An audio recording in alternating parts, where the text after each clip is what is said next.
What up and welcome to Rama Screen YouTube channel, and here's my review of Prime Video's new animated series, Sausage Party, Foodtopia. Let's rock this. Okay, did I like the previous movie, Sausage Party, back in 2016? Nah, not really.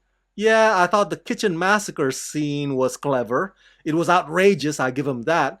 But I never found myself laughing out loud consistently. But this sequel series, Sausage Party Foodtopia, well, I've already watched the entire first season, and I'm not gonna lie, I hate this show with a burning passion.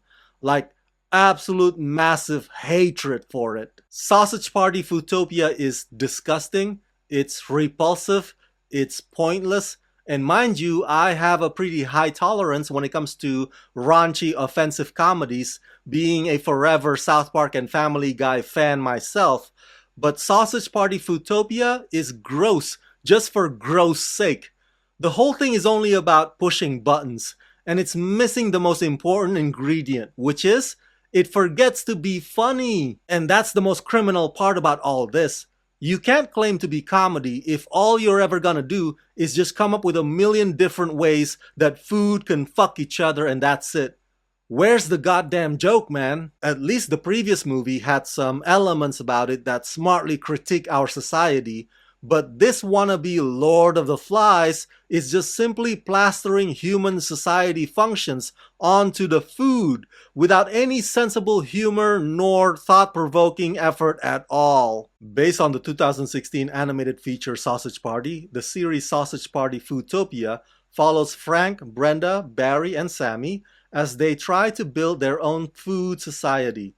Original feature film cast members Seth Rogen, Kristen Wiig, Michael Cera, David Krumholtz, and Edward Norton return. Natasha Rothwell and Yasir Lester also set to lend their voices to the animated series, in addition to Will Forte, who voices a human named Jack, and Sam Richardson, who voices an orange named Julius. Sausage Party Foodtopia is executive produced by Ariel Shafir and Kyle Hunter, who also serve as showrunners. Shafir and Hunter co-wrote the 2016 animated feature film with Seth Rogen and Evan Goldberg. So there are a total of 8 episodes in this first season, and boy, it was a drag watching them. Because it was like, oh, this is where they learn about the rain. This is where they discover that animals exist. Oh, this is where they copy Coachella. This is where they copy democracy. This is where they copy the mafia. And look, teeth are the equivalents of money! And the show is pretty self-aware about it too. At one point, the food characters come to a harsh realization that they are no better than the humans they've slaughtered.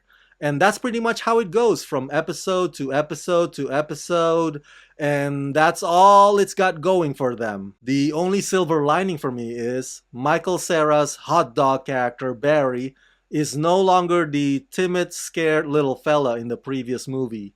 He is now a vengeance-driven action hero who finds purpose in cracking skulls and kicking ass.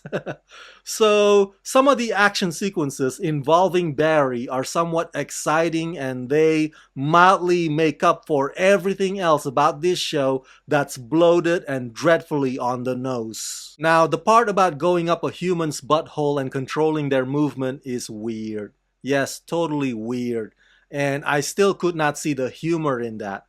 But that pales in comparison to a certain episode that's so disturbing, even Prime Video forces the show to give it a warning label, which goes to what I said earlier, gross just for gross sake, pointless. They didn't need to go there, but they went there anyway, just so that they could say, been there, done that.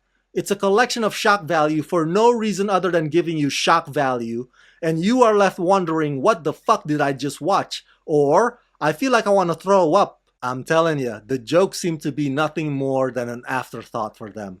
Meaning, the story would often get so lost in the swearing and the orgies and the arguing on top of arguing that the writers would have to remind themselves every now and then, oh, let's put a punchline in here or let's put one over there, so that they could have plausible deniability for when somebody accuses them of not even trying to be funny. So yeah, overall I give Sausage Party Foodtopia the rating of 1.5 out of 5. Look, some audiences out there might view this show as some sort of a satire reflection on our society, but to me, it's just a string of idiotic, distasteful, nauseating garbage.